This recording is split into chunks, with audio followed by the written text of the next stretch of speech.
further ado, I'm thrilled to be introducing Dee Dee Parker Wright, who is our speaker today. She's the executive director of Jubilee JumpStart, which last year received one of our special grants, which is a $20,000 grant for a special project. Jubilee JumpStart prepares young children who are ages 6 weeks up till 5 years old from families with low incomes, and they aim to provide high quality evidence-based programs focused on social and emotional well-being in partnership with their families and the community. And from the beginning, they've worked to provide multi-generational support designed so that parents can benefit from employment and educational advancement of their own by having stable quality childcare. They've seen over 300 children enrolled since they started in 2009. And they part of the benefit of our $20,000 grant was to launch a parent and teacher training pilot program. And that is a training institute for teachers, childcare providers, parents, and other caregivers, focused on social emotional learning, mental wellness in children, growth and development of children and their parents, care and relationships in early education, and teachers' capacity for advocacy. We're so excited to hear from Dee Dee Parker Wright today. And without further ado, take it away, Dee Dee. I am so excited to bring you greetings from Jubilee JumpStart. We are a place where everyone grows, as Elise was describing. Of course, we're an early childhood provider, so you know our children grow, but the secret sauce is that all children's grown-ups need to grow too, parents and their teachers. And so that's part of our very intentional mission. Did you know that 90% of brain development happens before we turn 5? And did you know that there are 2.2 infants for every childcare slot in Washington, D.C.? So there's about twice as many children as there are spaces for them to receive quality care during those early years. Did you know, you might have guessed, that D.C. has the highest cost of childcare in the nation, averaging at around $23,600 per year. It's like a college tuition for sure. And for childcare to be considered affordable, it needs to only be about 10% of a family's income. For low to moderate incomes, even of around $60,000, that's 38% of a family's income. So it's just not viable for families to pay for high quality care that children need while their brains are developing. Also, wondering if you knew that 36% of Black children and 14% of Latinx children under 5 are living in poverty in our city. And children in poverty have the greatest need for high quality early care because they need the biggest boost to start school ready to learn. And then moving into our grown-ups, did you know that the average salary of a childcare worker is only $37,300 per year, which is obviously, quite a bit lower even than that low to moderate income. And that 84% of centers report shortages in staffing since in 2021. And one thing I should have wrapped this all up in is that early childhood education is a really tough undertaking, and it got even tougher during the pandemic. And I think a lot of folks started hearing about the real challenges in the early education and the childcare situation during the pandemic, because what we could all see is how inextricably linked childcare availability and the economy are, how places can't operate if their children can't, if their employees' children don't have places to spend their days, and how critical everyone maintaining their routines became for us getting back on track. The last thing I would say to that data point around shortages in staffing, when you are such a low salary and people are having to make hard decisions about returning to work. Do you think that a $37,000 salary is attractive? And does it make it worth it to figure out childcare for yourself if this kind of career offers such a low wage? So I just mentioned all of that context because Jubilee JumpStart was founded to be a model for solving these problems. We really are trying to be a place that is where children, parents, and teachers can grow and serve our country in moving forward in their own ways and as a community. So let me talk, I want to really get to talking a bit about teachers, which might be a surprise since we're an early education place, but that is the support that the Rotary Club provided so generously this year, was to support our development of teachers. So I do want to get to our teachers, but of course it doesn't make any sense to talk about teachers till I tell you about the children and the parents they're serving. We serve, as you've heard, children birth to 5, which means babies, toddlers, and preschoolers. I mentioned those babies and toddlers, they're the hardest to serve.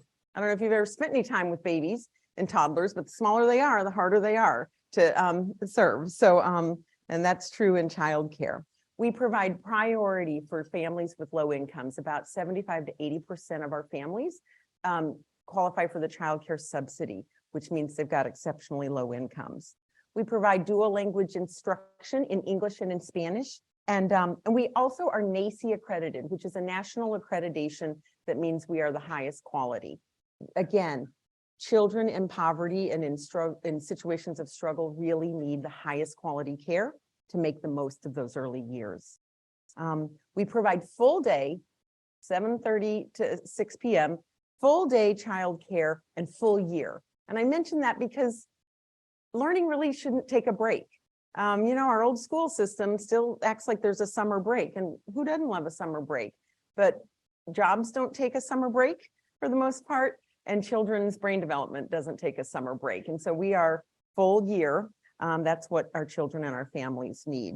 And we do, as Elise mentioned, we really emphasize social, emotional, and language development because we have our whole lives to learn, but we have to have the foundation for learning, and that is social, emotional skills, development, and language skills so that we can communicate. And so that's what we focus on, all of the learning, all the numbers and letters and reading that happens right behind social, emotional, and language development.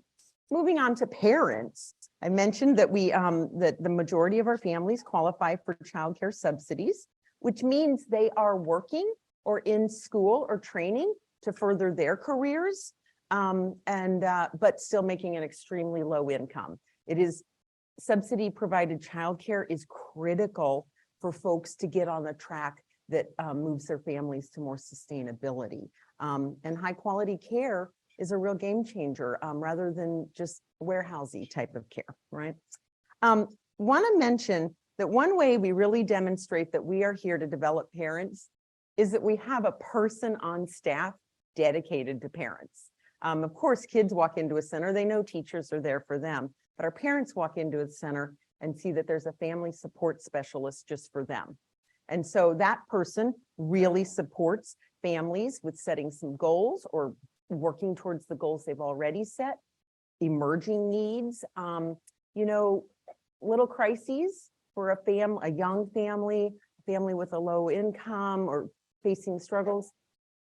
An overdue bill, a medical emergency, it can just be devastating for a family. And so when we've got families hitting that, we know that's going to affect our kid real quickly. And so the best thing we can do for our child is support a parent getting through a struggle like that. And so that's the kind of thing a family support specialist does, as well as really coordinates and provides a lot of education and development opportunities for parents to learn more about parenting, to have experiences where they think about how they want to grow in their own lives. And so, you know, this is my like motto I live by, which is we can never give someone else what we have not received or experienced ourselves. And so for parents, when we want them to be fully present for their kids, encouraging, nurturing, we have to do that for parents so that they have the experience and can turn right around and do that with their children. We also do that with teachers because you just can't give what you don't have, right? And so we also a really a kind of a hidden element that I think is also coming out a lot in the writing and the publicity around the pandemic's impact on families is how isolating parenthood can be. And so social and community connections for families is really one of the most powerful things we provide. Literally, other parents. Hey, parent of a 2-year-old, here's parent of a 3-year-old. They seem like a real expert about potty training or sleep because they've just been through it. And so, and that alleviates that isolation. It builds networks that families use for years after they're at Jubilee JumpStart. And finally, we really encourage and provide a lot of opportunities for our families to develop as leaders and advocates. We do that for our staff. We also do that for parents because, you know, everyone talks about children being ready for school. Do you know who else needs to be ready for school? Parents. They need to be ready to be advocates for their children, to know that they're the expert of their child's strengths and needs and the experiences they want to be having. And so when we can nurture families to show up at elementary school ready to stand up for their child, a kiddo's going to have a better experience all through their school career. So that's parents. And now I'm finally to teachers who I really want to talk to you about. We have got 3 teaching staff. Actually, I'm going to take one step back. One of our other little things we say is that one of the things we do is we care for caregivers. And that goes to the concept of you can't give what you don't have. And so investing in teachers was part of our founding mission because caring for young children, it can't just be a career. It can't just be a job. It has to be a calling. And so I always say we can train people in skills, but we can't train their heart, right? They have to come with the heart and we can give them all sorts of knowledge and skills. And then we need to take care of the folks who really are called to this profession. One way we really support folks is just not stressing them out, right? And so we have 3 teaching staff in each classroom rather than just 2, which is what the required number is. Because when there's more folks to be present with children, to share the load, everyone can be more present with the children and more creative, calm things can happen. When everybody's at their really stretchiest point, that's not the greatest environment for children. So we dedicate 3 teaching staff to each classroom. Again, just like with parents, we provide a staff person just for teachers, and that's called our mentor teacher. And she is a teacher who's been a teacher for a long time, but she's there to coach and nurture teachers in their own professional growth and development. We provide a lot of assistance for folks in obtaining their associate's degrees, which is a new requirement in DC for childcare teachers, lead teachers to become have associate's degrees. There have been lots of studies that indicate the education level of parents affects what happens with their children, and the education level of teachers affects the quality of the care that they can provide. And so we are supporting our teachers in obtaining associate's degrees and developing this career leader ladder for growth. It was one of the greatest joys of my life for a teacher who's been with us for 10 years to move into our mentor teacher position, and for other teachers to see that when you get your bachelor's degree and you stick with it, there's a place for you to grow at Jubilee JumpStart. And then the last thing I'd say is that we, because of being founded with the with that care for caregivers, we've really, even as a little nonprofit, we are all about exceptional benefits for our teachers. Really generous paid time off, because folks have got to take care of themselves if they're going to take care of others. Generous paid time off, as well as lots of benefits and a lot of actually what I would say is anything we offer to parents, we offer to teachers. And then that really adds to the community of growth and support. So let me talk just a little bit more about investing in teachers. A little context for that. We've already talked about, I think, a bit about the early childhood education's workforce challenges that were increased by the pandemic.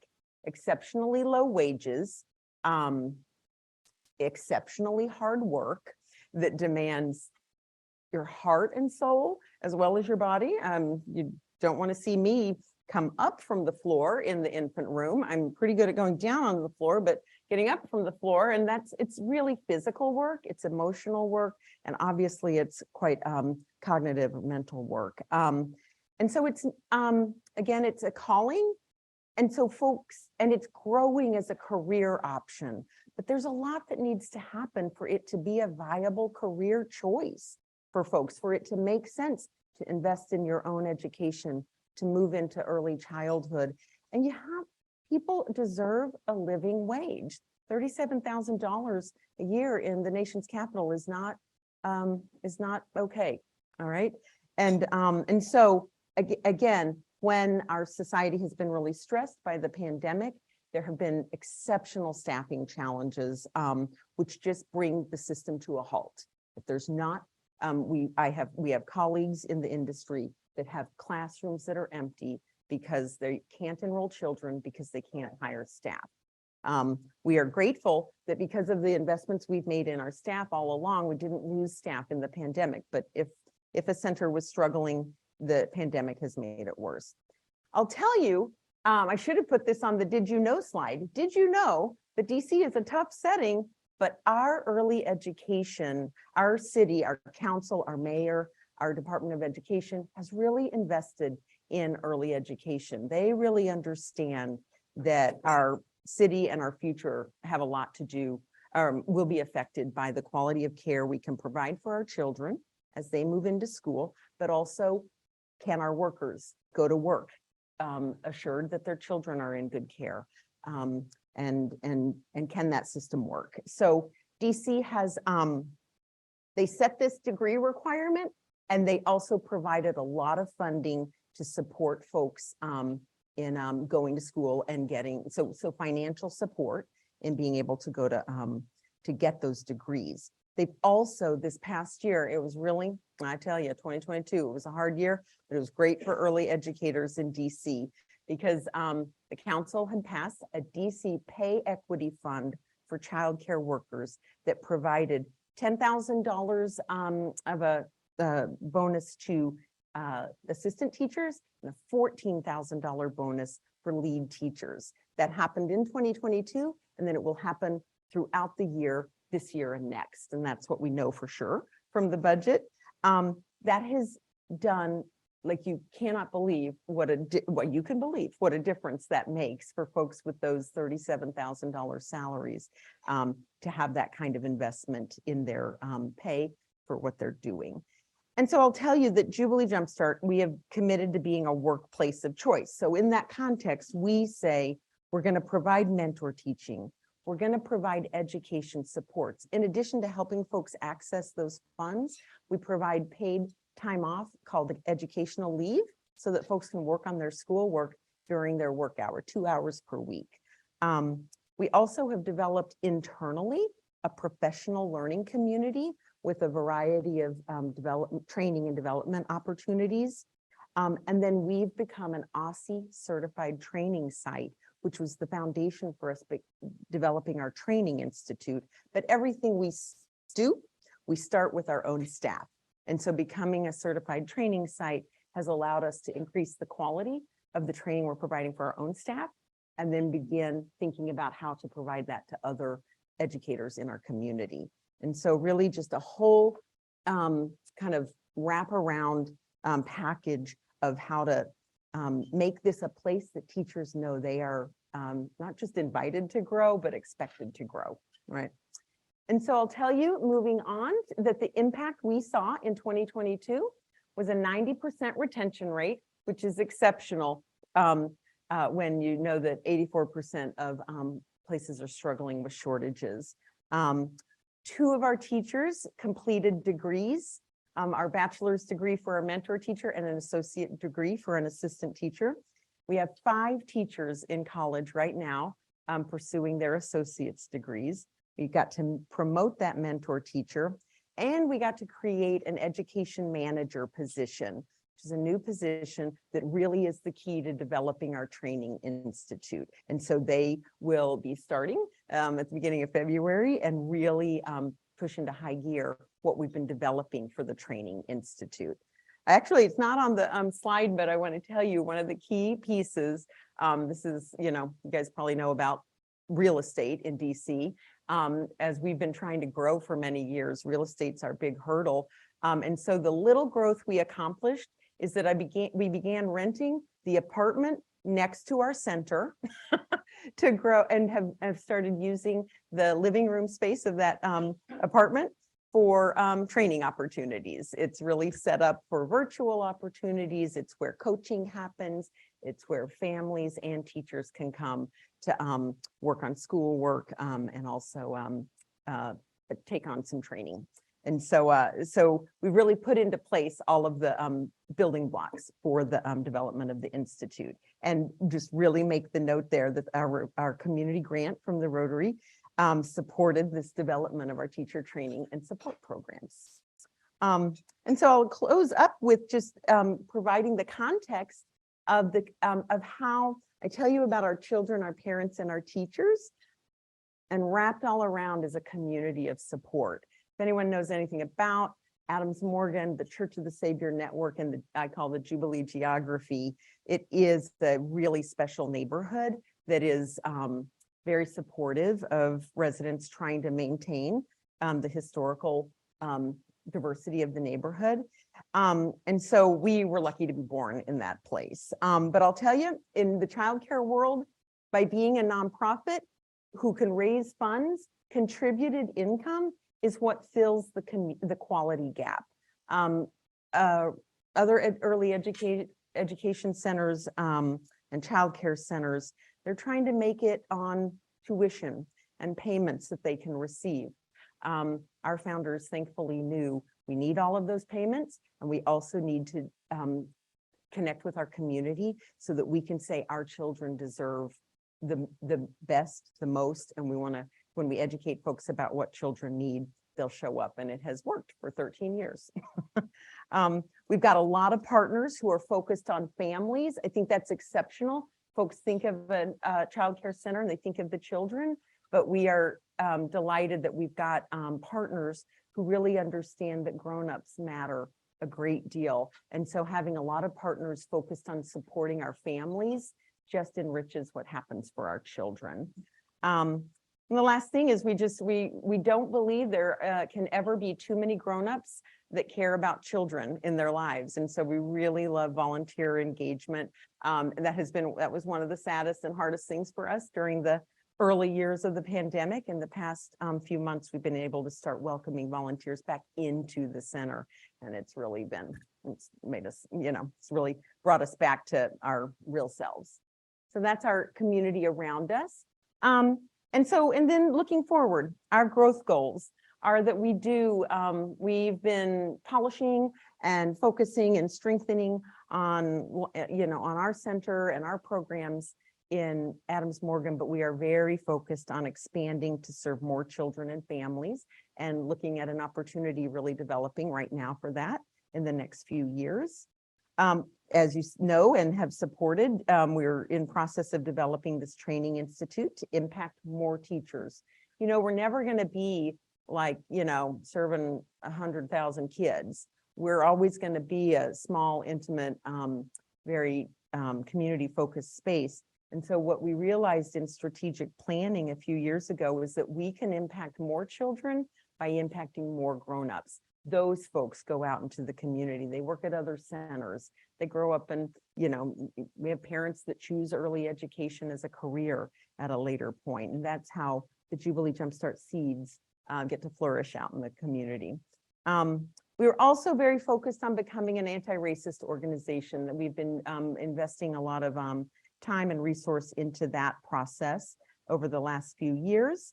And really, we're a little place with big dreams, and we have always wanted to be contributing to the field of early education through research and advocacy. And so we do dedicate some time to partnerships and efforts that do that.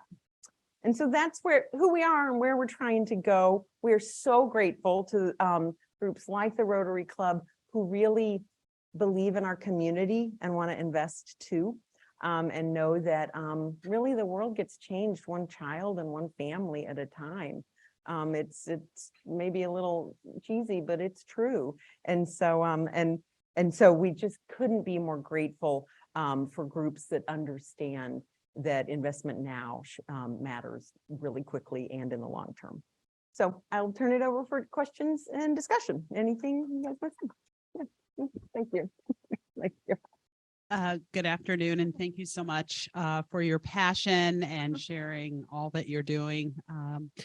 Question is, you've been in existence for, I guess, roughly 13 years.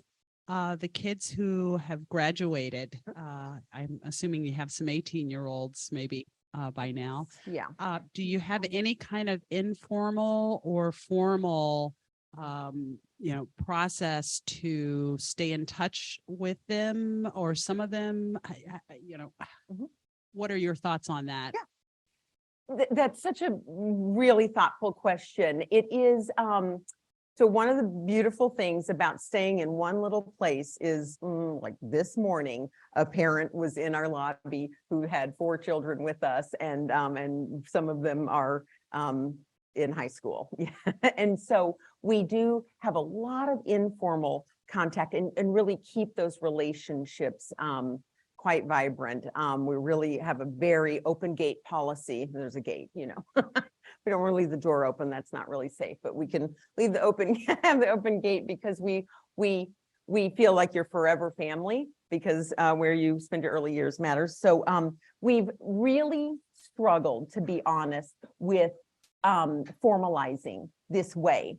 We tried a lot in the early years. It's actually part of that research piece that we just keep holding on to, is what is a way for us to set up folks transition away from us with that built-in bridge, keep telling us. It's also, to be frank, hard to access data in the more public systems to see how our kids are doing. So we do, at this point, only really have informal things. I'll tell you, this is one of my favorite things, is that, of course, and I didn't mention, one of the things the family support specialist really focuses on, and it's happening right now, is transition support for families moving into elementary school. It is not easy to move into school in DC. It is not really set up for you go around the corner to your neighborhood school. There's a lot that parents need to inform themselves and make really strategic decisions. And so we provide a lot of support with that lottery process and helping families think about what's best for their children. And so what we try to do with that is use that bridge building to build relationships with the schools they go to, so that we can then, hear more. And so every year we have a school fair in our back room where the schools families are interested in. We try to have them come over, and then families can have really good conversations with them. And we have had a number of the teachers and the enrollment clerks there say they know when they've got a Jubilee JumpStart child. They can see. They see the readiness, they see the skills, and in particular with our school literally behind us, one street over, we actually enrolled a teacher from there, and it was very sweet to see her connect with some of her current and former students and to say, yeah, now I see exactly why they're coming in with different capacities. So not quite there yet, but we still dream of having that data. Mm-hmm. Thank you very much for your presentation. My name is Kenny Barnes. I would first like to compliment you on your concept of nurturing not just students, but parents as well, because there is a lot of toxicity within families a lot of times. I would also like to compliment you on your dedication to equity and pay. Mm-hmm. My questions are this: the number of student or families that you serve, racial and ethnic background, mm-hmm. and a lot about you on families that are extremely violent neighborhoods. Do you pay attention to that? Can you repeat that last piece? What are we paying attention to with students who are involved in violence and gun violence? Oh, gun violence. Oh, gosh. Attention to that. Yes. Gosh, that's such a basic thing that I forgot to mention that we serve. Thank you for asking. We have capacity to serve 48 children at a time. We have 5 classrooms, starting with that baby classroom all the way up to a pre-K classroom of 3 and 4-year-olds. And folks tend to spend 2 to 3 years with us. And so that's how over the years we've gotten up to, I think we may actually be approaching 400 children we've served total, but 48 at a time over that 5-year span. Our racial and ethnic breakdown, it fluctuates a bit year to year. We have a couple of grants that really care and have us focus on that. So that's how I know that. But we very much tend to land in about anywhere from 30 to 40% of Black families and 30 to 40% of Hispanic families. And then about 20%, 20 to 30 tend to be white families. We also, you didn't ask this, but I want to tell you, when we were founded over in Adams Morgan, the majority of our families came from that 20009 zip code. They were just like right there walking over. And over the years, our families are further and further away across the city because they are willing to travel for the quality care, but also a really particular thing of our neighborhood is young people grow up there and they can't live there. They have to move to where they can afford to be, but it is still home for them. And so they trust the community, they trust the providers, and they want to come, and it is worth a bus trip every morning to come over. And so we are now serving folks from almost every ward, still with, a slight majority in the 009 and kind of the Adams Morgan, Mount Pleasant, and Columbia Heights area. Sir, it breaks my heart to tell you how much we have to focus on gun violence. We had a shooting half a block from our center a couple of weeks ago. We have lost at least 2 parents to gun violence during my time there of 12 years. It is so disruptive. It is so, it's just unspeakable how disruptive it is and how traumatic it is for our children, as well as their parents and truly their teachers. Also, actually, in my first year, I remember in 2011, one of our classrooms was at the Girard Street Park when a shooting happened in the middle of the afternoon, and our teachers had to get our children on the floor. And so it is right up front and center in our awareness, and it only underscores how we have to be a safe place of nurturing and community so that folks can heal when those things are happening. Thank you. Hi there. One quick question. DEC is making investments in pre-K 3 and pre-K 4 education. How does that affect your business model? Is it a competition or is it accretive? And how does a private nonprofit look to interact with the DC government's expansion in this department over the coming years? Your example, but maybe also more generally to the overall environment of early childhood education in the district for nonprofits like yours too. We were lucky to be born right at the time of DC's universal pre-K in 2009 is when that program began. And so our pre-K classroom is a public pre-K classroom. We are funded by DC, by the Office of the State Superintendent of Education. And so our families attend our pre-K classroom free of charge because it is a public classroom like the public school around the corner. We not even, sideways, we think we're better in that we provide a different service, which is a smaller classroom of only 16 children with those 3 staff. Public school pre-K classrooms can be 22 children and 1 teacher. And so our families that have been with us choose to at least spend 1 more year for their kiddos to spend that 3-year-old year in a nurturing and kind of small classroom before tackling big school. And it is big school from the beginning. It has been really impactful on the business model for many of our colleagues. Like I say, we use this to our benefit, that we were founded in, really so recently, so that we didn't have an established business model that was upended by pre-K going away as an income source. It really, we set ourselves up for the public pre-K to be the income source.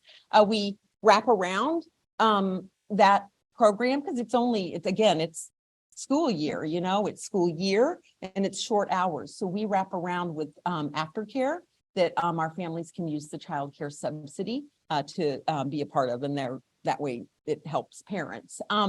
It has been really impactful to many of our colleagues. As we think about, and I just feel for them, as we have been planning our expansion and envisioning it, we expect we will only expand infant and toddler care.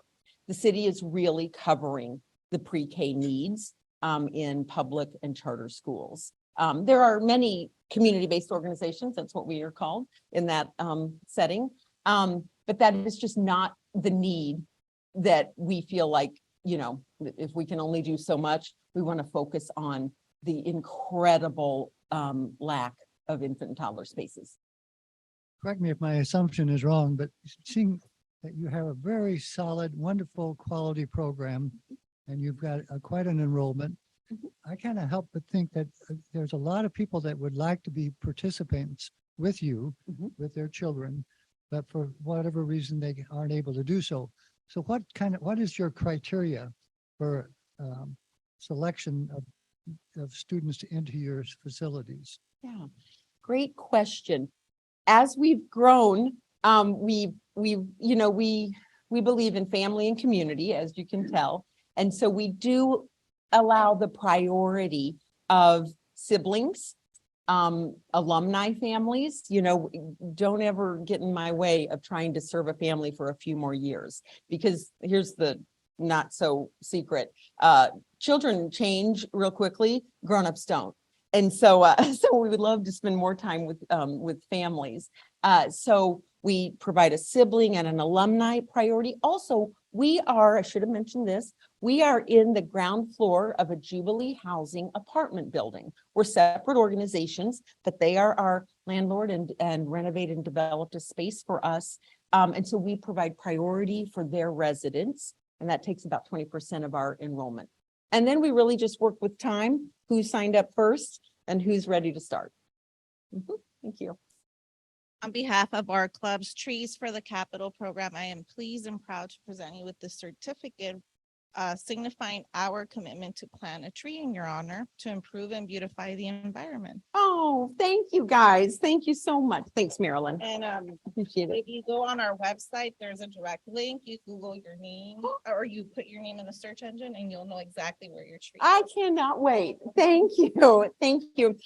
Really, we are easy to find on the website too. If you ever have any interest in learning more about Jubilee JumpStart or just coming to visit, we're really not far. And so we just really invite you to visit with us anytime. Thank you.